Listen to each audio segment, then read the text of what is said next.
WrestleMania 40 looks incredible. To start with, we have one of the best booked WrestleMania main events ever. And I'm talking about both Night 1 and Night 2. Look, I hate that CM Punk is not on the show. Oh boy, do I miss ya. But man, The Rock is cooking lately. And the fact that he shows up on SmackDown so much, man.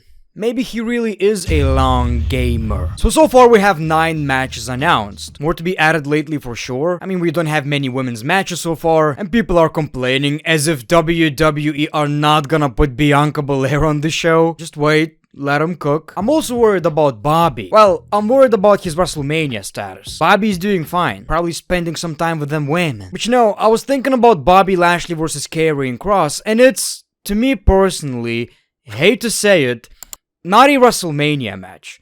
I honestly don't care that much. But you see people, we didn't get Bobby Lashley last year, so we gotta have him on the show. So I was thinking, what about a faction match? What about Bobby's faction versus Karrion Kross's faction in a street fight or something? Maybe you'll go into this match not caring that much, but we're going to get so many crazy ass spots. The match is going to be so much fun that we're gonna end up being like, well, glad we got that on the show. And then Bobby wins and celebrates with all the women that were not booked on the show. Everybody is at WrestleMania, no? So today's video I want to talk about what makes this WrestleMania so hopeful, I guess. And like I said, we don't have every match announced, so I want to talk about this 6-pack ladder match. We don't know who's gonna end up being in this match, but something tells me the Judgment Day are losing the WWE Tag Team Championships, because the thing is, I don't feel like every single championship needs to be this longest reigning whatever. I don't think they have that much to achieve out of this one, so I think R-Truth and The Miz are going to take these championships, and we're going to have this beautiful moment at WrestleMania, R-Truth finally getting what he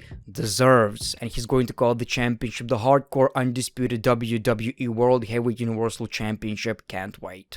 Let's talk about the matches that are actually announced. And I feel like people are kinda sleeping on this WrestleMania, because the most important thing about WrestleMania to me is that the matches look marquee enough, but at the same time I feel like not only they look marquee, they have such potential to be actual good wrestling matches. Like, so many of these matches could steal the show. For example, LA Knight versus AJ Styles. So I'm not really crazy about this, you know, rivalry, but this has the potential of being LA Knight's best match in the WWE, probably by far. AJ is like, what, almost 50 years old? My man is moving like in his 20s. And what I like about this match the most is that, yes, you could say LA Knight should be in a championship match. I get that. I honestly agree. But the thing is, last year LA Knight was not even on WrestleMania while being so over. So, you know, from not being at WrestleMania to facing AJ Styles, one of the longest reigning WWE champions, I feel like it's a very good thing for LA Knight. And I feel like the best part about this match is going to be hearing the crowd reaction during LA Knight's entrance, if we're going to get that, hopefully, and LA Knight finally getting that big W at WrestleMania.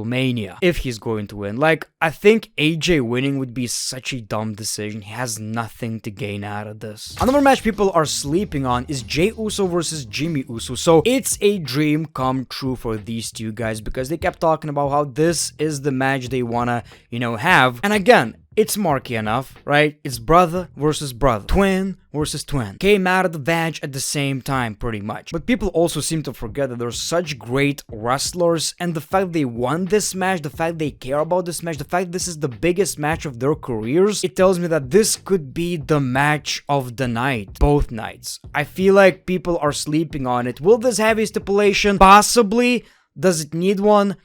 Not necessarily. A stipulation like a no-holds-barred match could help, but if it's like a, I don't know, ambulance match or whatever, where it's a bit too much, it could possibly ruin the match. So I hope we're just going to stick to a one-on-one, maybe no disqualification. It's tough to pick a winner in this one. I feel like Jay should win because he's the, you know, fan favorite, yet at the same time, Jimmy is not as near as over, and maybe a victory against Jay could kinda tell you a good story. Not every match needs to have this fairy tale ending. Another match I'm super excited about is the Triple Threat United States Championship match. Some would say it should have been Randy versus Logan Paul one-on-one, and in a way, I kinda agree. I feel like You know, Kevin Owens does have history with Logan Paul, even more than with Randy Orton, I get that. It's just that Randy versus Logan Paul is such a marquee match. This maybe takes away from that a little bit, but at the same time, I'm just happy that Kevin Owens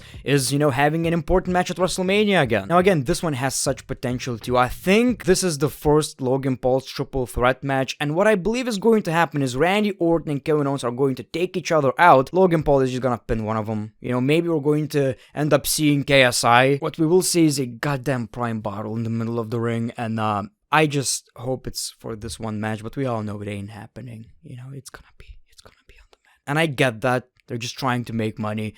At the same time though, oh my god. It's gonna be hard for Logan Paul to beat his past performances, but it still does have that potential. Now, I do not see Logan Paul losing this match. People are sleeping on Sami Zayn versus Gunther simply because Chad Gable didn't win. It was a weird circumstance where obviously they were going for this match. Chad Gable had his moment, but you know, Sami Zayn is no longer the underdog, and I guess people wanted to see Chad Gable finishing his story. Now, all that aside, I maybe agree, but this still has such potential. Sami Zayn found himself from being one of the most over superstars of all time to just kinda being there and losing all the matches. And the story is, he finally got back up. Now, I've even seen some comments saying that this is just not big enough for Sami, and I find that kinda weird. Gunther is the longest reigning Intercontinental Championship. This match is for the championship. Beating Gunther for the championship right now is a huge deal.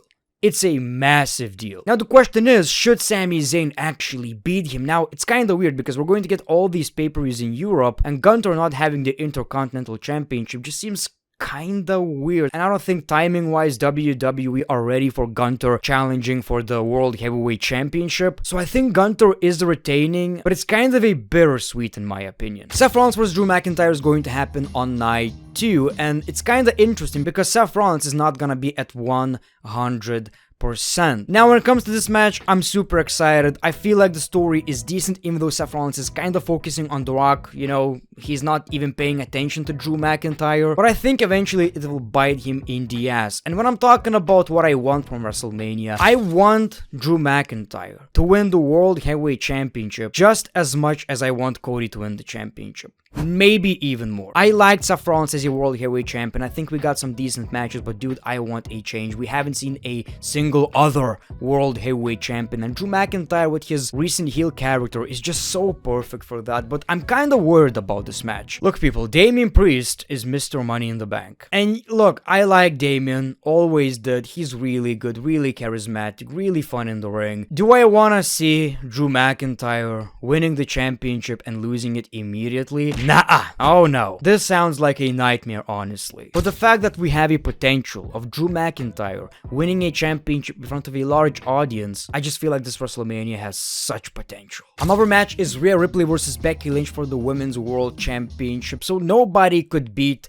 Mommy. And I believe out of the whole Raw roster, Becky is the one who could. Maybe she's not as over lately, maybe the fans kind of forgot about what Becky is, and I feel like that's mostly because people just like Rhea Ripley so much, and she is the face of the women's division, but not necessarily officially, and I feel like this match is just kind of a passing of a torch match. Becky is the man, but now Mommy is Mommy. She's the man. She's the face of the company. So Becky is going to lose, and we might even get that handshake. And I feel like after this match, maybe Rhea Ripley should turn face. I feel like she's so likable, what's even the point of her being a heel anymore? Another match is Io Sky versus Bayley. This is one of the better booked rivalries, and I always had mixed feelings about this one. I honestly, and you're gonna be mad at me, never really liked Damage Control that much. I felt like they were fine, but something was definitely missing, and boy,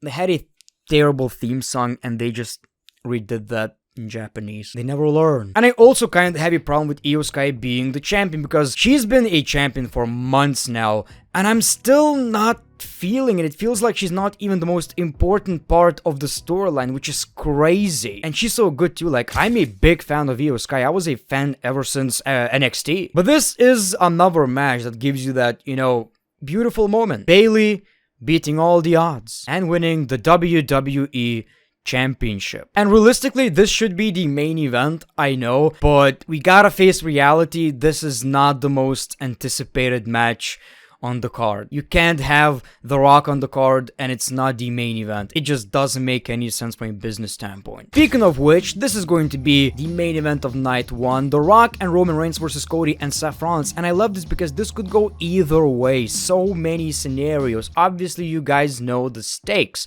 If Rock and Roman win, Bloodline rules. Anything can happen in the night 2 main event. If Cody and Rollins win, the Bloodline are banned from night 2. So, you know, that's what I like about it. Yes, we're getting The Rock at WrestleMania, and it feels like an excuse to have The Rock at WrestleMania, but they kinda changed that. Now, we gotta watch this match. We gotta find out what happens. There's also this possibility of Seth Rollins turning on Cody, which I hope is not gonna happen. There's also a possibility of The Rock turning on Roman Reigns. And in a way, I kinda hope, if everything goes as planned, Roman Reigns and The Rock win. So you're all worried, you know? You're not shaking your Coco Jumbos, you're stressed out, you can't get it up anymore. That means Cody Rhodes is losing. But what if, against all the odds, he still manages to pick up the W? We got some superstars with the save, maybe, you know, taking out Solo, taking out Rock. People are, you know, making Avengers references or whatever. I've never seen these movies, but you get the idea. I've just mentioned that and now you probably understand. And that's what I like about this whole thing. It's so unpredictable. My heart wants Cody to win. My mind, my brain is telling me it's possibly not even happening. People are talking about Hogan's record and maybe Roman Reigns is going to hold that championship for, you know, a little while. And I have mixed feelings. I want Cody to win. That would be my pick. I just want something new. I just want to see that beautiful moment. Yet at the same time, I disagree with the statement that if Cody loses, he's going to, you know, lose his popularity. He's not gonna be over anymore. That's bullshit, you know. It ain't happening. I was thinking about the scenario where Seth Rollins turns on Cody, and I hate that. But at the same time, there is something very interesting that we could get out of it. Seth Rollins almost getting Dominic Mysterio type of reactions. It's because of Seth Rollins, Roman Reigns couldn't finish the story. Imagine the heat Seth would get on WWE television on Monday Night Raw. That is absolutely wild. So I know you're not getting answers from me when I'm talking about these two matches, but that's what makes this special. I'm happy I don't know the answers. I'm happy I'm gonna be watching these matches at the edge of my seat, watching as if this shit is real again. Don't you guys miss that feeling sometimes? And you're just so stressed about a match, you're actually rooting for someone and not watching this, you know, from a perspective of a wrestling mark, journalist, guru. Oh, this wrestler should win because it makes a bit more sense, and now we can have this rivalry. That shit, man. I'm gonna be watching this match and I'm gonna be like, Cody! But people, that's what I'm talking about. This WrestleMania is looking good, and lately I'm seeing a lot of people saying that it looks disappointing, it looks bland. Look, man,